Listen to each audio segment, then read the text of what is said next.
이 세상에 있는 모든 것이 누구의 것인가 하는 것을 분명히 밝혀주고 있어요. 이 세상에 있는 천지 만물이 누구의 것입니까? 11절 앞부분 보세요.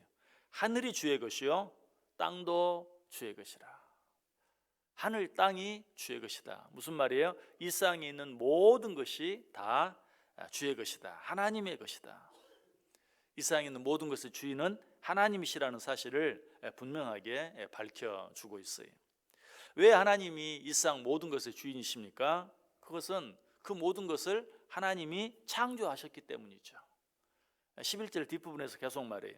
세계와 그 중에 충만한 것을 주께서 건설하셨나이다. 12절도 말합니다. 남북을 주께서 창조하셨으니 다볼과 헤르몬이 주의 이름으로 말미암아 즐거워하나이다. 남북을 창조했다 하는 말은 이 세상 모든 것을 하나님께서 창조하셨다. 결국 이 세상 모든 것의 주인이 누구시다? 하나님이시다. 자, 이 사실을 통해서 우리가 얻을 수 있는 교훈은 무엇입니까? 그것은 이 세상에 있는 모든 것이 단순히 하나님의 것이다 라는 사실에 더해서 이 세상 모든 것이 다 하나님의 손 안에 있다. 우리들은 늘 하는 표현을 빌리면 이 세상 모든 일이 다 하나님의 손에 달려있다라는 그런 뜻이, 우리가 신앙생활하면서 이 사실을 아는 것보다 더 중요한 것은 없습니다. 그래서 신구약 성경 맨 첫 책, 맨 첫 장, 맨 첫 절에 무엇을 이야기합니까? 하나님이 천지를 창조하시니라. 무슨 뜻이라고요? 이 세상 모든 것이 하나님의 것이다. 한 걸음 더 나아가서 이 말씀은 이 세상 모든 일이 하나님의 손에 달려있다라는 뜻이라는 것이, 이 사실을 우리가 분명히 알 수만 있다면, 이 사실을 우리가 분명히 믿을 수만 있다면 우리는 이 세상 살아가면서 염려할 일이 하나도 없고 두려워할 일이 하나도 없어요. 더더욱 천지를 창조하신 하나님은 어떤 하나님입니까? 능치 못한 일이 전혀 없으신 하나님. 모든 일을 그저 손으로 잡고만 계시는 것이 아니고 그 일들 가운데 하나님이 능히 하지 못할 일이 하나도 없으시다는 것이, 오늘 보면 13절에 그 사실을 이야기합니다. 주의 팔에 능력이 있사오며 주의 손은 강하고 주의 오른손은 높이 들리우셨나이다. 하나님께서 천지를 창조하셨다는 사실을 믿으면서도, 그러면서도 염려 가운데, 두려움 가운데 살아가는 자들이 너무 많아요. 왜 그럴까요? 하나님이 천지를 창조하셨다는 사실을 믿으면서도 그 하나님께 능치 못한 일이 없다는 사실을 믿지 못하기 때문에. 한 걸음 더 나아가면 하나님이 천지를 창조하시긴 하셨지만 하나님이 천지를 창조하신 이후에는 그 모든 것들이 그저 자연 법칙에 의해서 돌아가는 것처럼, 그래서 내가 나름대로 무엇인가를 잘 해야만 모든 일들이 올바로 진행될 수 있는 것처럼 생각하는 것, 여러분 그것은 그야말로 하나만 알고 둘은 모르는 것이, 천지를 창조하신 하나님은 천지를 창조하셨을 뿐만 아니라 그 모든 것들을 당신의 능력에 강한 손으로 지금도 붙들고 계신다는 사실을 믿어야 돼요. 여기까지 믿는 것이 천지를 창조하신 하나님을 바로 믿는 것이. 느헤미야 9장 6절에 분명히 말합니다. 오직 주는 여호와시라. 하늘과 하늘들의 하늘과 이롤 성신과 땅과 땅 위의 만물과 바다와 그 가운데 모든 것을 다 지으시고 다 보존하시오니. 그것들을 다 지으신 것으로 끝나지 않아요. 그 모든 것을 다 지으시고 다 보존하시오니 모든 천군이 주께 경배하나이다. 우리 하나님 어떤 하나님이에요? 천지 만물을 지으셨을 뿐만 아니라 그 모든 것들을 지금도 다스리시고 계세요. 보존하고 계세요. 이 하나님을 우리가 분명히 믿어야 돼요. 그래서 히브리서 1장 3절도 말해요. 이는 하나님의 영광의 광채시요 그 본체의 형상이시라. 그의 능력의 말씀으로 만물을 붙드시고, 창조해 놓고 이제 내 할 일 끝났다가 아니, 천지 만물을 다 창조하셨을 뿐만 아니라 그것들을 당신의 능력의 손으로 붙들고 계세요. 오늘 하루도 하나님께서 우리를 붙들고 계시는 것을 믿으시기 바랍니다. 천지를 창조하신 하나님, 이 하나님의 모습은 하나님의 과거적인 모습이, 우리가 일상 삶을 살 때도 과거에만 머물러 있으면 문제가 많죠.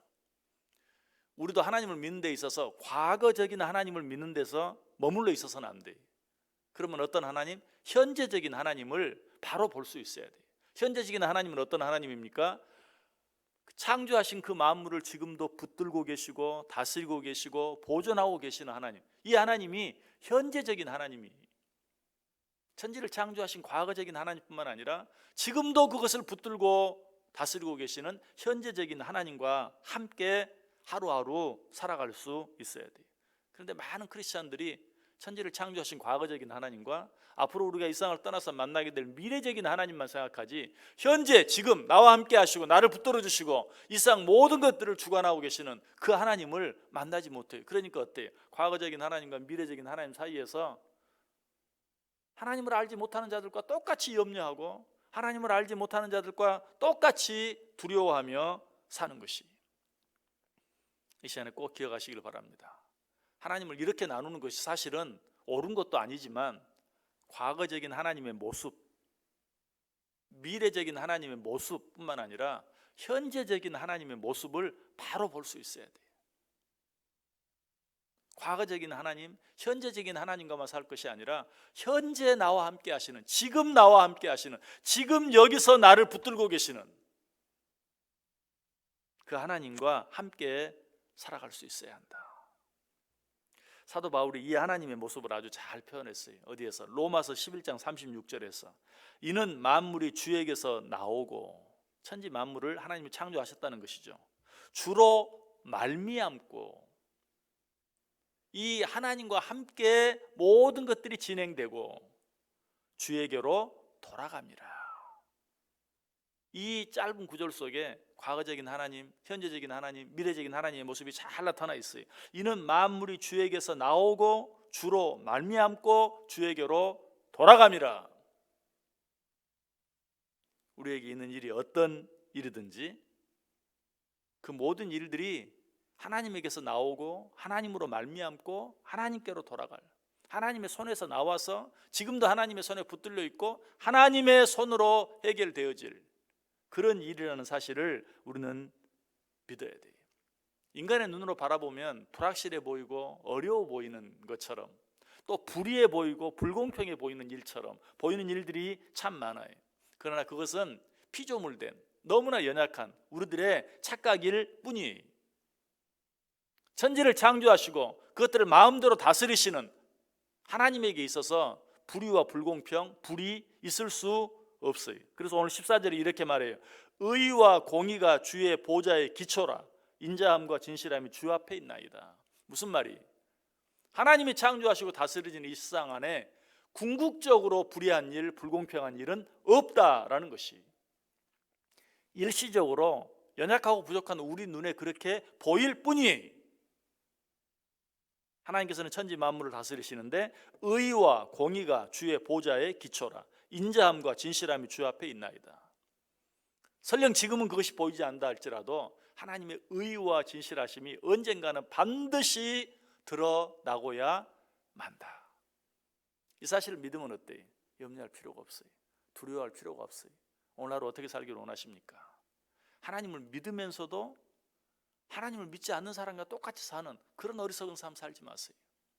하나님을 믿으면서도 과거의 하나님, 미래의 하나님만 바라보면서 현재는 여전히 염려와 두려움 가운데 사는 그런 어리석은 삶도 살지 마세요. 천지를 창조하실 뿐만 아니라 그것을 지금도 붙들고 계시는, 끝까지 우리와 함께 하시는, 그래서 기어이 당신의 의와 진실을 드러내고야 마시는 그 하나님과 함께 이 하루 염려, 불안, 두려움 대신에 기쁨과 감사와 찬양 가운데 살아가는 저 여러분 꼭 될 수 있기를 주님의 이름으로 간절히 축원합니다. 기도하겠습니다.